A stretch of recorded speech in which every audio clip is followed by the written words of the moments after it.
welcome back to Halfway Certain, episode 6. How was your week? My week was good. I don't remember much of it. I feel like, because I've been working a lot on the weekends. I know, you literally told me, you were like, oh, January, I'm going to start working less. I'm going to start doing me. And then last night, it's like Saturday, you're working at 1 a.m. in New York City. Yeah, and then the week before that, we were shooting another music video, like up until like 10, 11 o'clock at night in the freezing cold outside. It was snowing, it was windy. And then the week before that, I was in Maryland doing a shoot.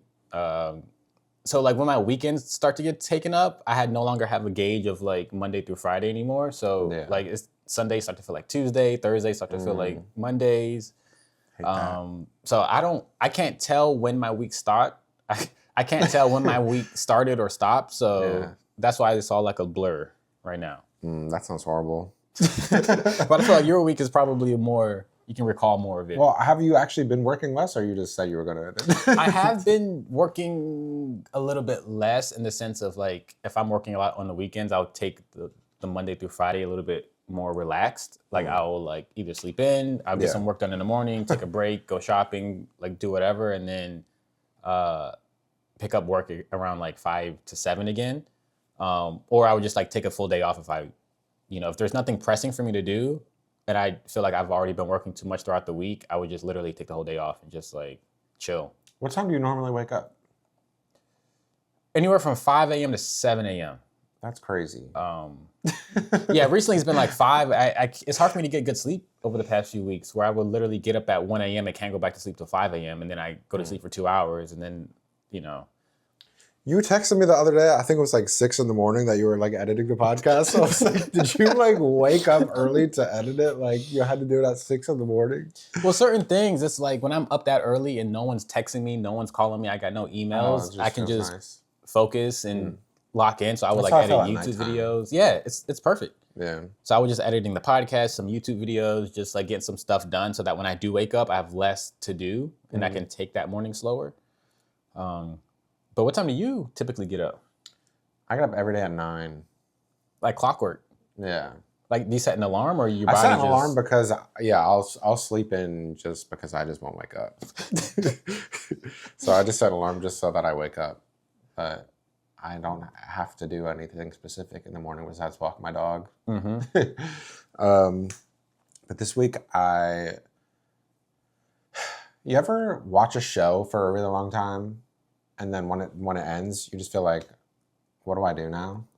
Like a show that you're just like really obsessed with, and you watch it for like years straight, and then the last season comes and you watch the last episode, and then it's just over. And you have like that really weird feeling of like a part of you died. That's what I had when Stranger Things ended. And do you know also a similar feeling? I think people call it post-concert depression. Like once you go to like a really good concert and then the next day you just feel like, wow, what is the meaning of life? Because I had so much fun yesterday and now I'm just back to normal. Feels horrible. I'm feeling both of those combined. Really? From seeing Stranger Things on Broadway last night. Oh, so that means it's a musical too. It wasn't a musical, but it was just there was like some music in it and singing, but it was just the way that it was like such a cool show. Felt like a concert in a way. Did you shed any tears? No. Okay, that's good. I don't really cry watching things usually. But it was just so good. And when Stranger Things ended, I just felt empty. Wow. I was like, I need more. And watching the show yesterday was what I needed, but now I just feel like everything's over. Damn. Well, do you feel like Stranger Things was your favorite show? Yeah, it was definitely one of my favorite shows. It's weird to think about, like, because you know the iconic shows like not shows, but movies like Star Wars and all those things. I was always thinking like, what is like a modern day version of that? And I really think Stranger Things pretty much will be that. That's a good take like on in 20 years when there's like another remake of Stranger Things, and then you're gonna be able to tell your kids like, back in my day, I saw this on Netflix week 1. Her name was 11. And they're like, what's Netflix? Right, exactly. That's a good approach. I feel like, similarly, I just watched the Avatar series. Wait, The Last Airbender? Or No, sorry, the Blue People? Blue People. Yes. You saw the third movie? Yes. I didn't see it yet. Did you see the first two? Yeah. Okay, so I watched the first two within like a week and a half of each other in preparation of the third one. And to me, I feel like that was one of the movies that I could see being like the Star Wars of the generation, in the sense of like the CGI is incredible. The like, it's a sci-fi setting. It's like. Did you like the third one? It was probably the best movie I've ever seen. Really? Like the best saga. What do you think about trilogy. The second one? Actually, I like the second one. Okay. I like the second one. I think a lot of people hated it. Why? Why do you think that? Well, because I saw a lot of people hating it. Oh. Did you like it? Yeah, I liked it. I think the first one was so good, and just the fact that you had to wait 10 years for the second one, I think it just made a lot of people be like, well, it better be insane. And I don't think it was as good as the first one. Mm-hmm. So if the third one's the best, I want to see it. Dude, I was shedding tears, man. Like, it was beautiful. It was amazing. Which is... Because I don't want to say anything ahead of your watching it, but there are themes that won't spoil it, but it will influence your watching experience. So I don't know if you want me to tell you that or not, or we can talk about it after. Well, how recently did it come out? Probably within the last few weeks, 2 to 3 weeks. Okay, spoil it for everyone and me. Well, I'm not going to spoil anything. What I realized is that movie is just about kind of like colonizers, like Americans in Africa. Yeah, the first one felt like that. Yeah, and that the main character, Jake Sully, is a white dude who is black deep down inside. Is that the secret code? But then he gets put in a black body, essentially, which is like these other people that are like looked at as savages, that are looked at as like not real people, that like they're unintelligent. All the things that like, you know, racism and how that kind of started, similar concepts, even Hitler and like feeling like you're a supreme race and this other race is nothing. So then he gets put in basically a black foreign body. And so he's one of them, but not really. And then he like marries like a black woman, an African woman. Their cultures clash. They have all these different things. Their kids become mixed. They don't know their identity about whether they're American or human or this avatar race. And so looking at that, watching that movie, being like, okay, like you can compare to real life, social, political, like what's happening in our world right now. And I'm like, that's crazy. Because some people just look at it as, oh, they're aliens and it's just people and it's just a story. But it's like if you connect it to like how our history actually went. I definitely felt that in the first one. I feel like I can't remember the second one. Wasn't it like a switch to water? And then the first one definitely felt like it's all about colonization. And I heard that there was people killing themselves after watching the first one. What? Just because it was like so real. I mean, I don't want to laugh at that, but that I never would have thought that. I mean, yeah, because the bad people being like the U.S. government, I guess it was it the government, the U.S. government? Yeah. They just felt like, yeah, that's the actual U.S. government. And then like there's the blue people that you just fall in love with and like you just think it's so nice. And then the U.S. government just going in and killing them for all their stuff. Yep. And you're like, yeah, they would do that. And they do. They currently are doing that. Yeah. And they do. But then it's also a very spiritual movie too. Like the tree and the... It's about God and finding yourself and like trying to get into like heaven and trying to like prove that you are and you can connect to something greater than yourself. So many themes, religion, like politics, like colonization, racism, identity, like that movie kind of had it all intertwined. But to taking it back to Stranger Things, if you could like summarize Stranger Things as like a conceptual type definitely thing. nothing nearly as deep as Avatar. I mean, yeah, but like, what would you like? How would you explain Stranger Things to somebody who may have like never heard of it? Like conceptually, like the meaning, the meaning behind it. Yes. I think it would be more of like the losers. You know, I don't know how to explain it. What is it like? Similar to like the movie It. Okay. Where it's just like the kids that are the losers gain confidence and then win. It's kind of like that vibe. Okay, kind of like a band of misfits. Yeah. Against. Okay. Yeah, you're like, explaining it better than me. And you haven't even seen it, right? I feel like the 2-3 seasons and stopped after that. But like who? Okay. Yeah, and then also, especially the last season was a lot of like self-acceptance because one of the main characters came out and everything.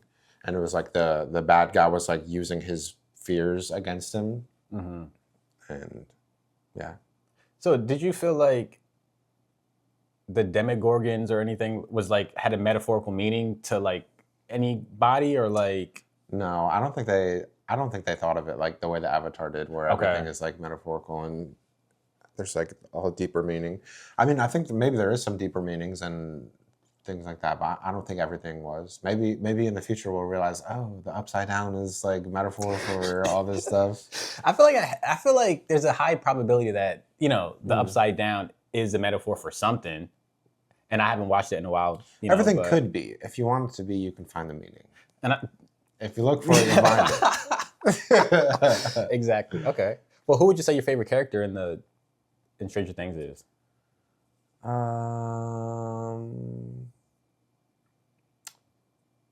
It was 11 because she was kind of the only one that was just like really cool.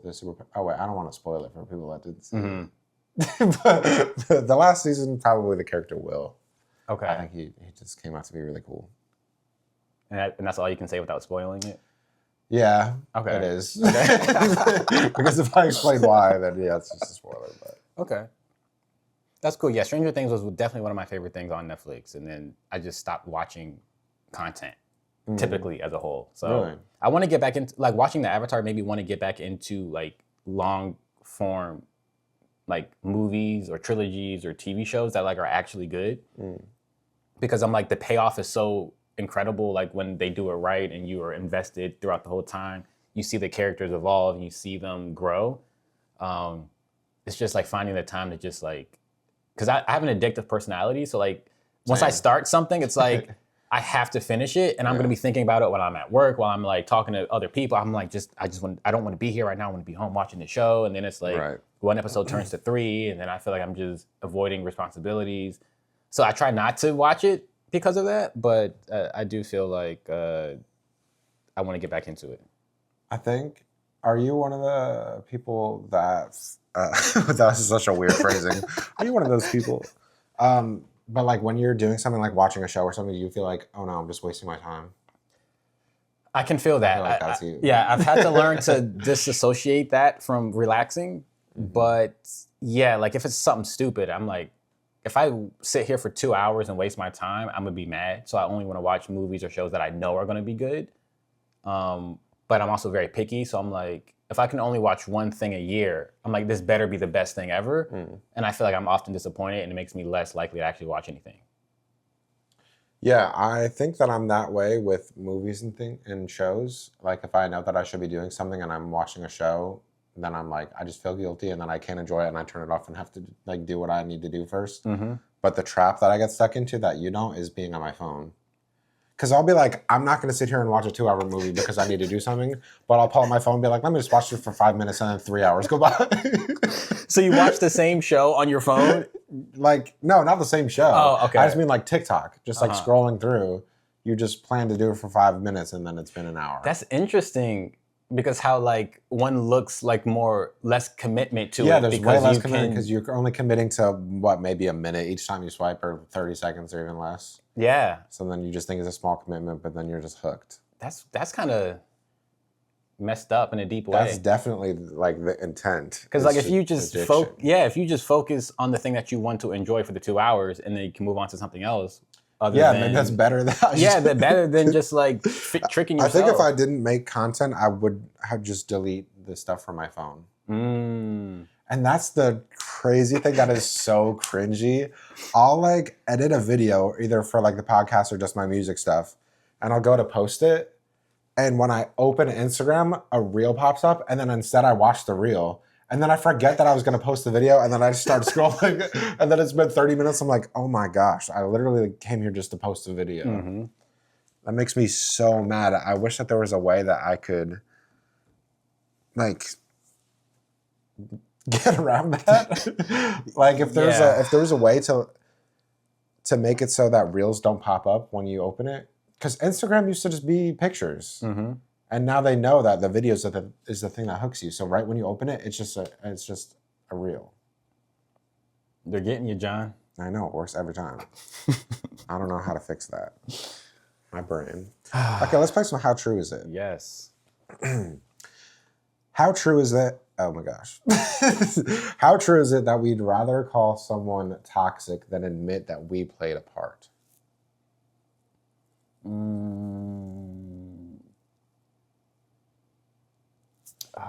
I need more time on this one. What do you think? I don't know how much percentage to give it, but I think that it's definitely true in a lot of different areas. Like it's a lot easier to call someone toxic than to think of all the ways that you were involved. And something that that I realized, because I dated someone for 5 years that was toxic and it was horrible, but because I chose to stay, that's literally my fault. And it took me like years to realize that.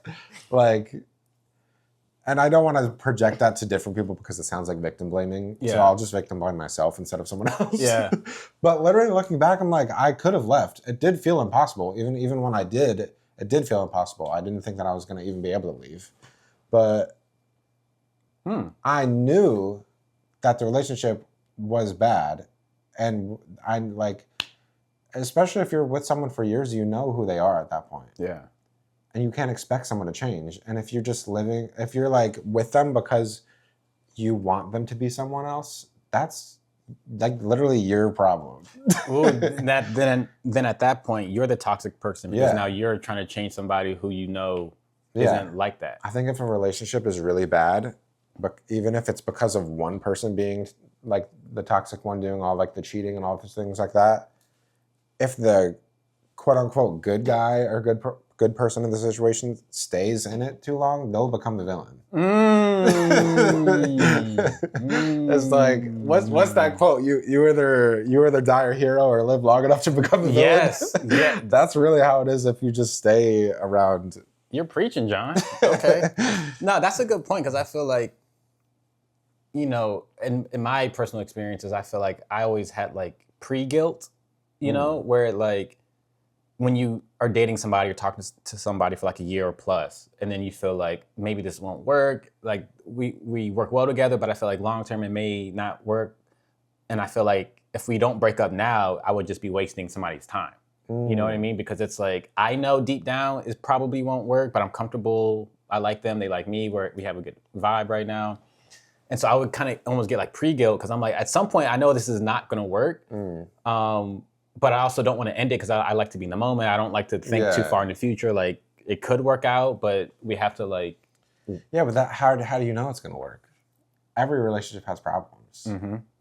That's the hard thing. It's like, how do you know which problems are the ones that you need that is the indicator that it's not going to work? Yeah, I feel like you have to know yourself more to then know what you can and can't handle. And I feel like previously, I thought I knew myself more than I did to be able to answer that question. And then I realized I didn't. So then I had to like do more like self-work, self-discovery to realize, oh, this is what I can tolerate. This is what I can't tolerate. These are things that like I thought I wanted. And then I realized I actually don't need those as much as I thought I needed them. But kind of going back to the toxic thing, I feel like, I would feel guilty because I feel like I'm wasting somebody's time. Because like often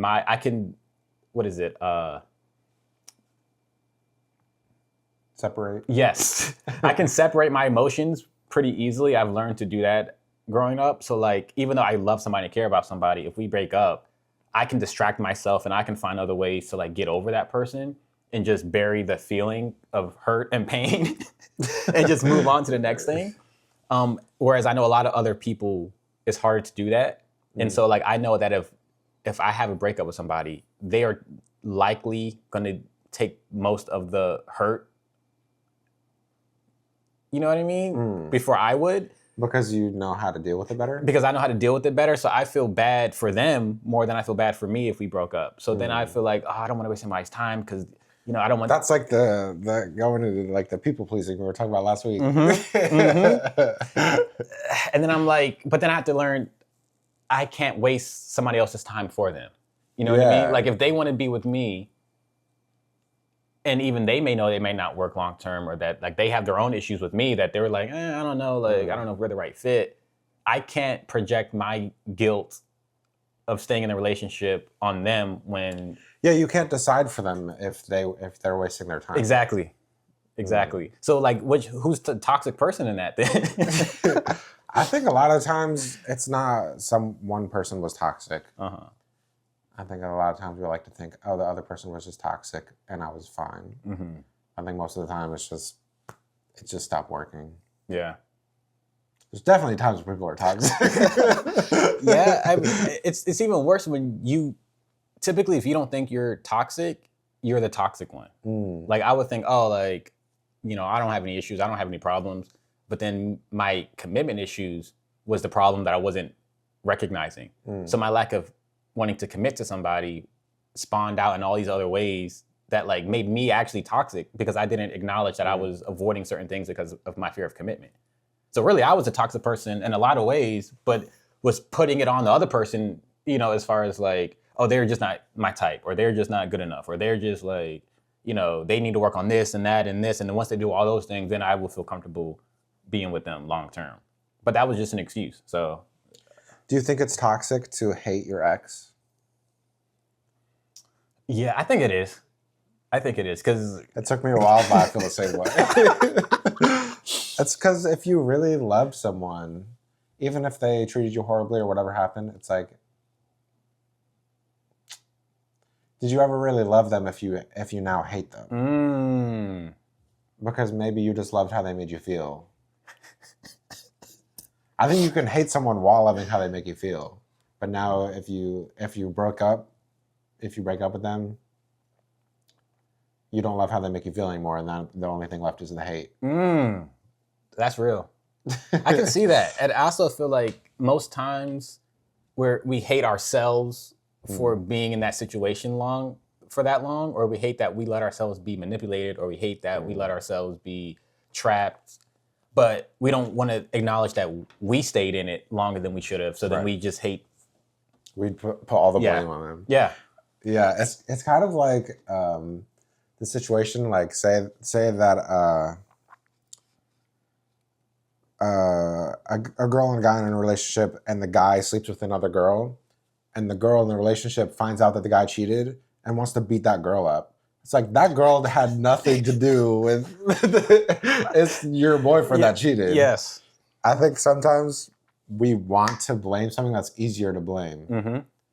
And so I think that's a good point. Sometimes when we should blame ourselves in relationships after it ends, it's easier to just be like, nope, it was because that was the person. Exactly. And then then it's like you're not really the mature person. And a lot of people say you can tell how mature somebody is by how they talk about their ex and how they talk about their previous relationships, because if they blame the other person for, oh yeah, they were just this, they were just that, it's like, okay, you kind of know. Yeah, that you can hear when someone's when someone's talking about their ex and saying all these things, you're like, ooh, I can tell who was the actual problem.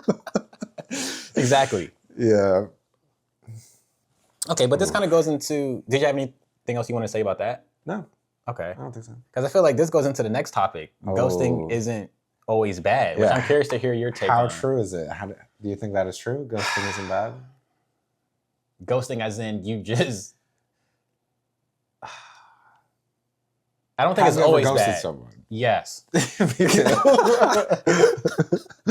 But is it always bad? No, because there's a lot of situations where it's stupid or a waste of time. I've never been in a serious relationship and ghosted someone. Yeah, neither have I. It's always like maybe 1 or 2 dates. I think I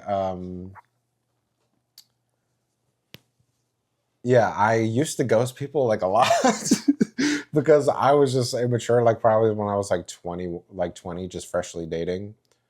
And if I didn't know how to tell someone that I realized I didn't like them, I would just stop talking to them. And it wasn't until there was someone that I really liked and went on like 5 dates with, and then he ghosted me. And I was like, what the fuck? Like, it was so weird. Well, that was especially weird because I guess he was just faking about how much he liked me. Because it was like, unless he died, it was because that's really how it felt. Like, he went from like so happy to like the first date that we had, we just were planning out on just getting like a restaurant. And then I think we went like bowling and then saw a movie. Like we just kept extending it. And then the next day was the second day because we were just like, I just want to see you again. Yeah. And then there was like that. And then I think it was like 3 or 4 times. I don't remember. And it was like planning on the 4th, 5th date. I got dressed and we're ready to go out. And then I texted him. He just didn't answer me. Like we planned the date and then it was just completely ghosted. Well, and then like never messaged me ever. And I was like, what? And then I realized, is this how people feel when I ghosted them? I mean, probably, like, yeah. But I feel like, crazy. Dude, like 5 dates is kind of like a long time to then ghost somebody. Yeah, especially because it was just like going so well. I also feel like, I wonder if, because people who are so kind of like almost love bomby or like so intense up front and then ghost, I feel like may often be dealing with like a break with their other relationship that they've been with for like 5 or 6 years or something. And then they like hop back. They have like a rebound date and then they just want to like experience or like just feel loved or feel wanted or something, but they really are still in love with their ex. And then they use you just to like scratch that itch, and then they just go back to being in love with whoever that they broken up with. I feel like that's happened to me multiple times. That could have been what happened. Because like then you should, like if you're living with that person or like your life is intertwined, you don't want to be texting somebody and their name pop up and your partner can see it type thing. Or he died. I mean, that's what I like to think. No, I'm just kidding. Yeah, that was just crazy. I mean, I feel like ghosting. I used to ghost people more often, and I feel like honestly, dating on the apps it's a part of the culture now. And as a guy, I feel like in my experience as a guy, like swiping on the apps and you're like shooting your shot at all these like women, right? There's a lot of men shooting their same shot at the same women. So like they have potentially, like more often than not, a lot more likes, a lot more messages than a guy does.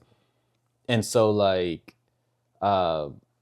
you get ghosted. I would get ghosted more often than I would ghost other people because I guess supply and demand economics. Supply and demand. It's easier to get ghosted in this economy. Yes. But and then when it kind of started to shift a little bit more, where like I figured out the game in the sense of like how to present myself the best online to get the most amount of matches. Like I would ghost other people because not because I didn't care. Like I'm such a nice person. Are you talking about you just message them a bit and then you stop messaging them? Because I don't even consider that ghosting. You don't consider that? If you never even met them, or like if you haven't been talking to them for like days or weeks, like if you just message them like 3 times and then you stop, that I'm not counting that as ghosting. Okay, I do that a lot. Because then I've ghosted hundreds of people. Okay. But even honestly, if I've met up with you in person, I don't think I've ever ghosted somebody afterwards. Okay, I think I do the half ghost where you just slowly speak less and less, and then they want to hang out, and you're like, oh, I'm busy this Friday. So I'm still responding to them, but like... The long ghost? Yes, the long ghost. I've done that a lot. The one that's like equally uncomfortable for you and them. It just makes it so much worse. Like, why? It's like, just say, like, I don't think this is working out. I don't know if I'm feeling this as much right now. Like, there's ways to do it to where both people have the closure and can move on. But I feel like in the past, it was just so hard for me to do that to people. So now I try to say a lot of stuff up front or like lead with my thoughts and feelings, because I don't want to get to a point where I feel like I've misled somebody or they think things are going well and they're thinking all this is happening. And then like, I ghost them or I realize this probably isn't working. I try to communicate up front now. Okay. Yeah. Nice. Yeah, I don't think I ghosted anyone in a while. It was probably like there was someone that I was talking to like 2 years ago, and it was right before I met my current boyfriend. Current sounds crazy. My boyfriend. This economy is rough for everybody, even if you're in a relationship. Yeah.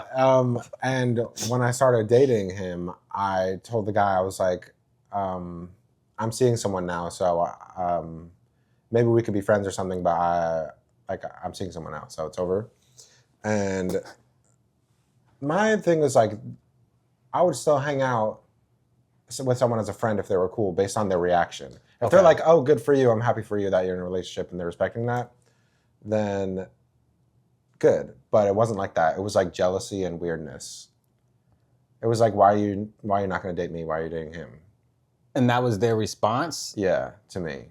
So then I just stopped talking, and I think I think maybe that was kind of ghosting. I think that was the last time I ghosted someone. How does it feel when you ghost people? It depends on how they react. Okay. This person messages me like 100 times after that. And then like, did they go through like the cycle where it's like, why are you with somebody else? You like me, I'm better. And then they went to, hey, are you there? Sorry. Hey, forget. Oh, like, you know, like all the screaming. Was that how it went? Going from screaming and then the next one's like, I just miss you. I know, right? No, it wasn't like that. How else do you like message somebody 100 times? Like, what do you say? Well, that's the thing. I didn't even feel like I ghosted him because I explained all of that. I was like, oh, because of the vibes, like I can't have someone as a friend that feels like they're just going to be waiting for my relationship to end so they can hop back in. Like I said that. And then if you just keep trying, and I was just like, okay, ghosted. Interesting.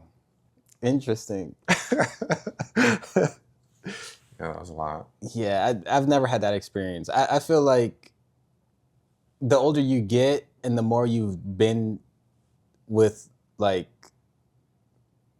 in the dating world, you realize, like, I used to take it personally if I got ghosted or something, but then I realized there's so much happening in their world that you will never know. They could be in and out of a relationship and they're just hopping back on the apps in the 1 or 2 weeks that they're single now. They could be like just in a phase where they're just dating multiple people. I used to be like, oh, it's because I'm not 6 foot, or oh, just because I don't make enough money, or oh, just, like whatever thoughts, whatever insecurities you have about yourself, I realized showed up for me when I got ghosted. Because then like you would message somebody like, yo, they're so beautiful, they're this, that, and the third, they're so cool. And your mind goes into like, oh, we could be a cool relationship. Like I can see us going like on trips together. I can see us going out to restaurants together. And then they just never respond. It's like, that could have been the one. It's like in your head or in my head, it's like, there they go. It's crazy sometimes the superficial stuff that happens. Like would this person have been someone that I married if I was like 3 inches taller? That's crazy to think about. I've never thought about that because Yeah, you got the extra inches on you. Because I'm a tower. How tall are you? 5'8". Nice. So like pretty average, you know what I mean? Like, yeah, height's not something that I think about in dating because I don't care what height someone is. But I guess that's definitely a thing where girls want to either have someone that's tall or at least taller than them. And heels.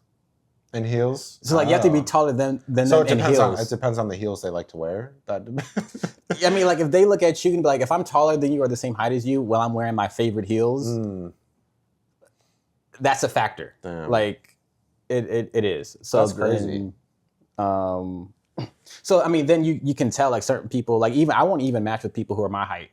I don't prefer that. Like I prefer to talk to somebody who's like shorter than me. Oh, you want them to be shorter? Yeah. Would you date someone that's like 6'3" girl?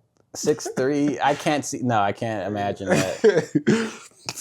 My sister is 6'3" and her husband I think is 5'8". Wow.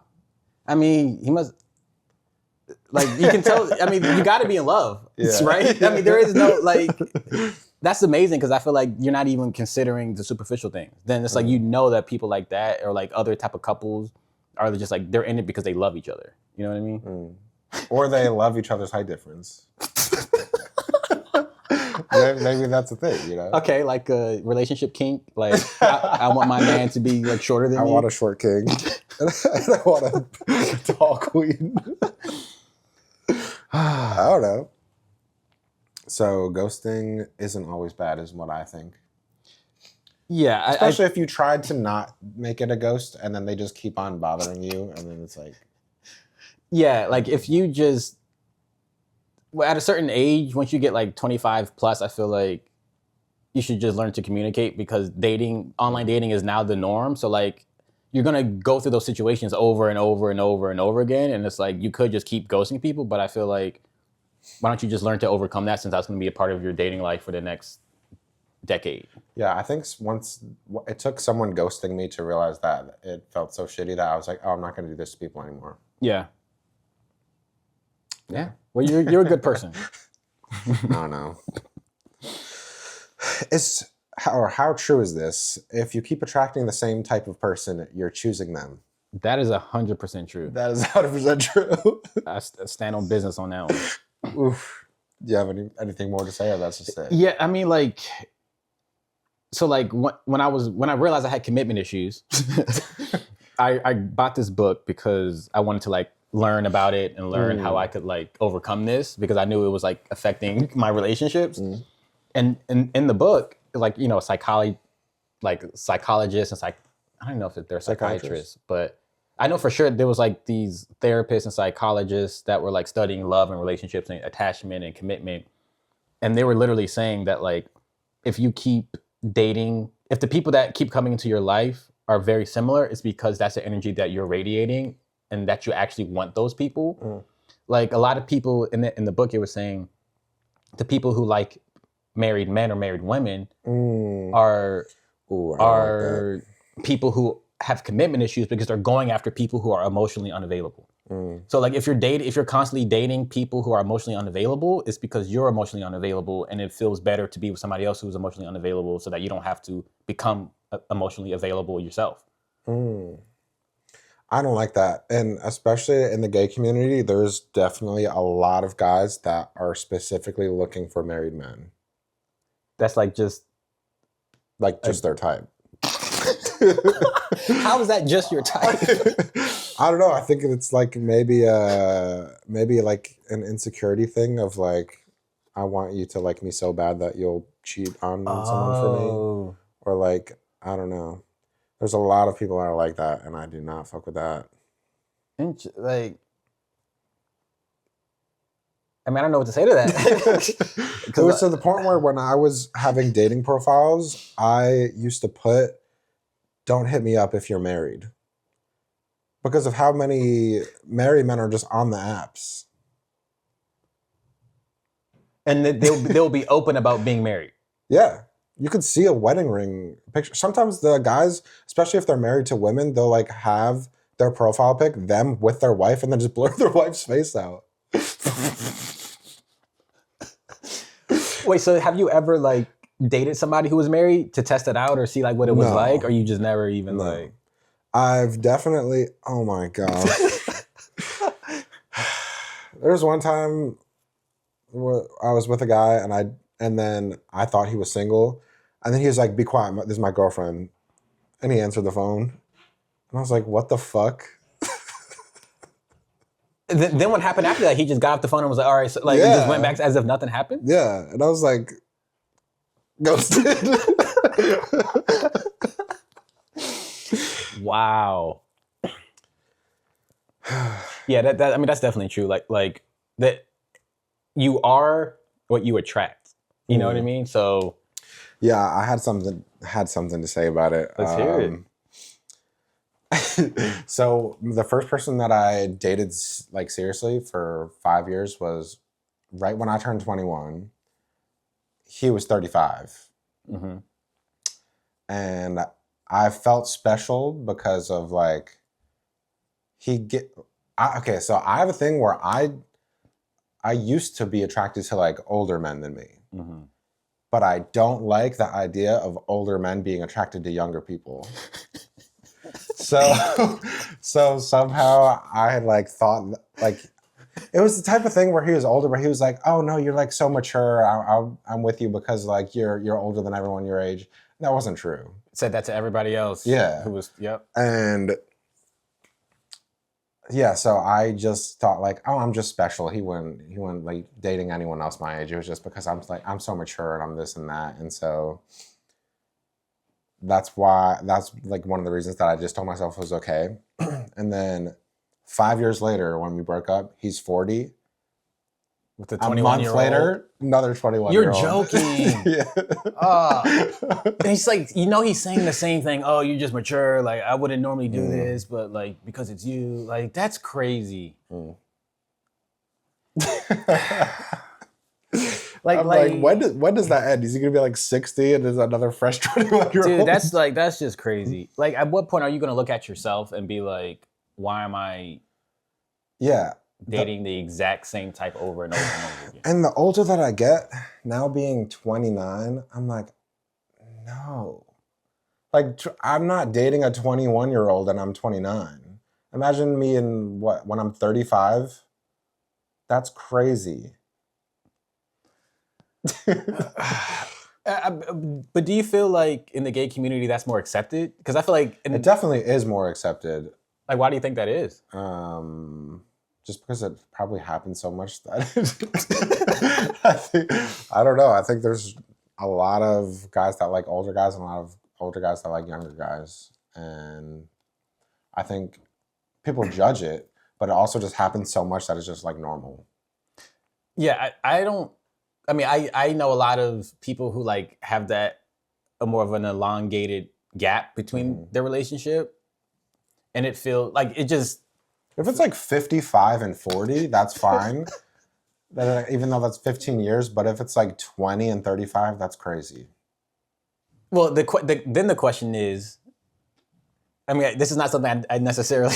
I'm not speaking for myself. I'm playing the devil's advocate here. Okay. But if it's acceptable in the gay community, but it's also really not acceptable in the straight community. So like... Is it one of those things like only gay people really can privilege? Yeah. Like, is that a gay privilege thing? Because if you're a straight man doing that with there's younger definitely woman, a lot of straight men that do it.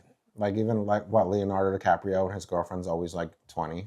I mean, I feel like celebrities, it's just like common because they do what they want. Yeah, they do what they want and no one cares. But then There's I feel like the average... also tons of like divorced guys in their 40s and 50s that are like dating 20-year-olds. But I feel like it's not socially acceptable. Like people looking at them like, whereas it's like gay people, it's like, oh, like, cool, right? Or am I missing something? I don't know. I don't know. There's probably it's probably true, but there definitely also is a lot of people that still judge the gay couples, but will feel like I can't judge them out loud because then it'll seem like I'm homophobic. Yes. Yeah. Okay. Yeah. Valid. I think that's probably it. Oh, okay. Good timing. Good timing. Let's film the game show part of our section. So we're going to take a break. Yeah. Okay, so we're about to play Guess the Lyric to the Artist. So what is it? You're writing one lyric and then giving me 3 artists and I have to guess which one it is? Yes. Okay. Yes. Let's go. So this one will be a little interesting. I don't want to look at your book on accident. It's always interesting like reading these and not trying to like sing them. Like reading the lyric out. Or even like saying it with the rhythm that it's in. Yeah. Is the answers on the back? No, this is the last week. Okay, so here's the first lyric. Came from the gutter, looking like my mother, made it to the goal line, straight out the huddle. Your options are Kid Cudi, Lil Wayne, or J. Cole. Came from the gutter looking like my mother? What does that mean? Who do you think would say something that doesn't make sense? Kid Cudi, Lil Wayne, or J. Cole? I can't think of the Kid Cudi song. Okay. I'm trying to think of who he is. I know that I know him, but I can't think of the songs. Man on the Moon. It's not something J. Cole would say. Okay. A Lil Cudi or Kid Cudi. Kid Cudi? I don't even know him. I know that I know him, but Yeah. I can't think of a song by Okay. him. Or Lil Wayne. Mm-hmm. Little Kid Wayne or Lil Cudi. Lil Wayne says crazy shit. He does. I'm gonna go with Lil Wayne. You're right. This is the song I Made It with Kevin Rudolph. Remember that song? Mm-mm. Oh. I used to think about the life I'm living now. Nope. Wow. We got to play that after this because I know you know that song. Okay. All right, so the next lyric is, so wake me up when it's all over, when I'm wiser and I'm older. All this time I was finding myself and I didn't know I was lost. Your options are Avicii, Noah Cyrus, or Ellie Goulding. Ooh, I know that I know the lyrics.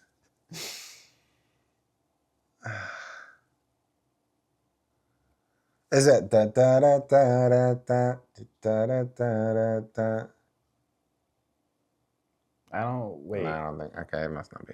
Can you say them again? The artist? No. Oh, the lyrics? So wake me up when it's all over, when I'm wiser and I'm older. All this time I was finding myself and I didn't know I was lost.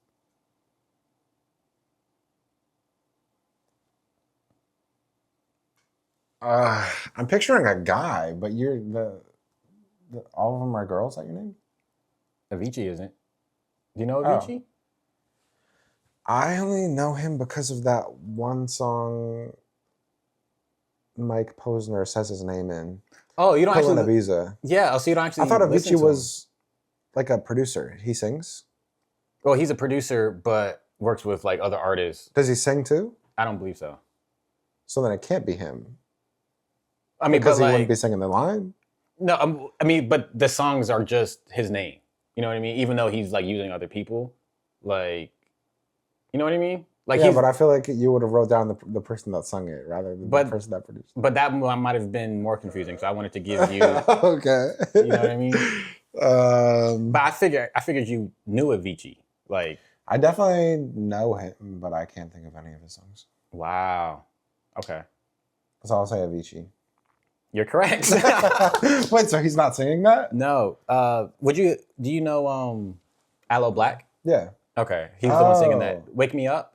So wake me up when it's all over. Oh, yeah. Yeah. Okay. Okay. Okay. Nice.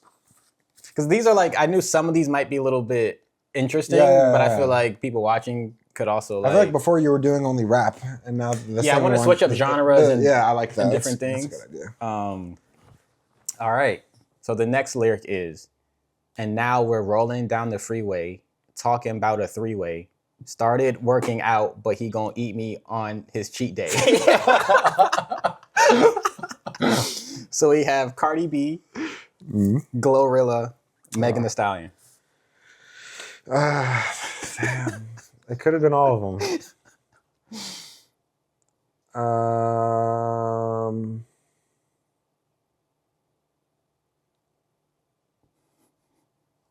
I'm going to say Megan Thee Stallion. Nope. Damn. Cardi B. It's a Cardi B song. That's Riding on the Wall. To me, that's Cardi B's best feature ever that I've ever heard. What is she featured on? A French Montana song. Riding on the Wall. I don't think I've heard it. You should. It's good. Okay. That's her best. Are you a Cardi B fan? I think she's cool. I didn't listen to her new album yet. Yeah, I think you and most other people didn't. Did it not do well? I don't know. I don't know. I guess that's my hot take. But okay, so you got 2 right, 1 wrong so far. Okay. The last one here is, seasons change and our love went cold. Feed the flame cause we can't let it go. Run away, but we're running in circles. So this is either Jaden Smith, Black Bear, or Post Malone. Post Malone. Nice. Did having circles in it? You sang the song name and it gave it away. Really? Okay. Yeah. Because I feel like certain things are so ambiguous. Because like if circles wasn't in there, there's no way you would have like I feel like recognized those when you said lyrics. seasons changed, I was like, I know the song. Oh really? So you okay? Because I try to like pick popular songs to where because I could pick obscure lyrics from famous artists, but I'm like, is anybody even gonna get those? Yeah. But you did good. That's two for two. 2 for 2. Okay. Yeah. Nice. Very well. Very well done. Okay, the next game that we're gonna play is did Taylor Swift write this or did I write it? This might be my favorite game. I like this game too. I didn't get to posting any of the ones from last week yet, so I don't know how they're doing on how they will do on short, but I feel like people This has to be a banger. Yeah. Saying Taylor Swift in the first 2 seconds of a video just feels controversial. Yeah. It's gonna make everyone locked in because they either love her or hate her. Exactly. Taylor Swift wrote one of these and I wrote the other. What should the one-liner be? I need like a good one-liner. What do you think? I think maybe which one of these did Did Taylor Swift write this, or did I?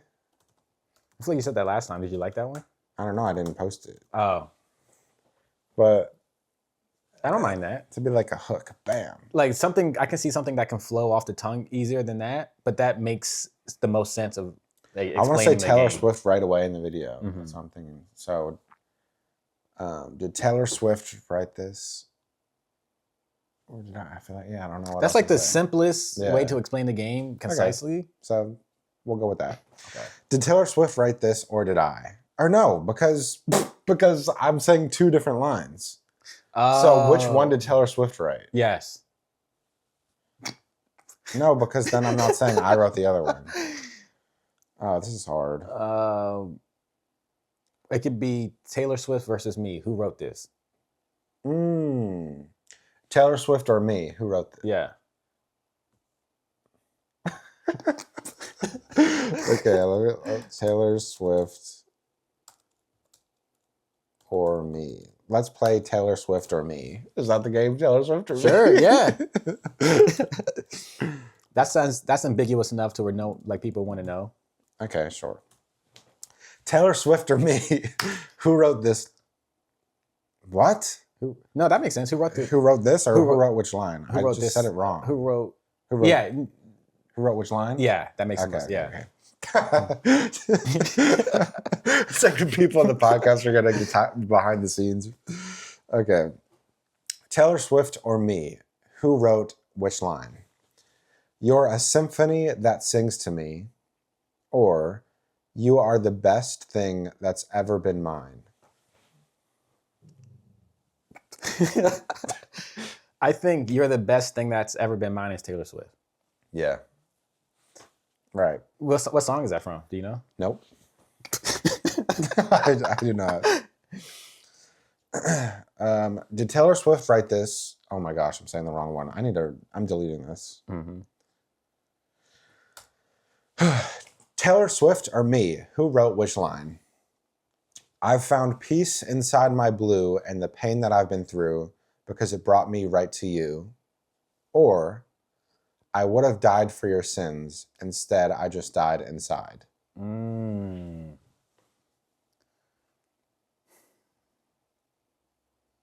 This is hard.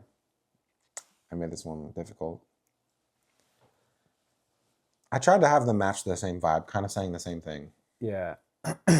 Well, not the same thing this time, but I feel like I found peace inside makes me feel like the artist, whoever wrote this, has overcome a big part of a big chapter in their life. But I feel like from what I hear about Taylor Swift, it's a lot of like love and coming of age lyrics. And I feel like she's constantly going through something. So I'm like, she's never on the other side. Yeah, she's never on the other side or something. She's just like constantly singing about a problem. Yeah. That's a crazy, some crazy logic there. So I'm gonna say that one is you. Yeah. Okay, nice. That's interesting. I haven't paid attention to her lyrics that much to notice if any of her songs are like, I've learned something, or if it's all like, I'm having a struggle. Yeah, it's like a love struggle or something you're in your own way struggle, I feel like, are her two things. Like, literally, her song is, I'm the problem, it's me. Like, oh, yeah. Well, people are going to definitely hate you for that. Perfect. Hey, I'll take it. As long as they watch the podcast. Taylor Swift or me, who wrote which line? I am what I am because you trained me. Or, if one becomes who they believe they are, I'm what you have made. These lines are saying the same exact thing. Really? I am what I am because you trained me. Which line is better? Which line's hers? I think Taylor Swift wrote, if one becomes who they believe they are, I'm what you've made. No. Dang. Why did you think that? Because I think you would write, I am what I am because you trained me. Being in like a relationship where somebody's older than you and they're like kind of grooming you. So I figure that would be a lyric that you would say. Okay. Yeah, no. They're both like saying the same thing though. I mean, it's the both like you made me the way I am. Both is just saying that. Well, what was the meaning behind your lyric?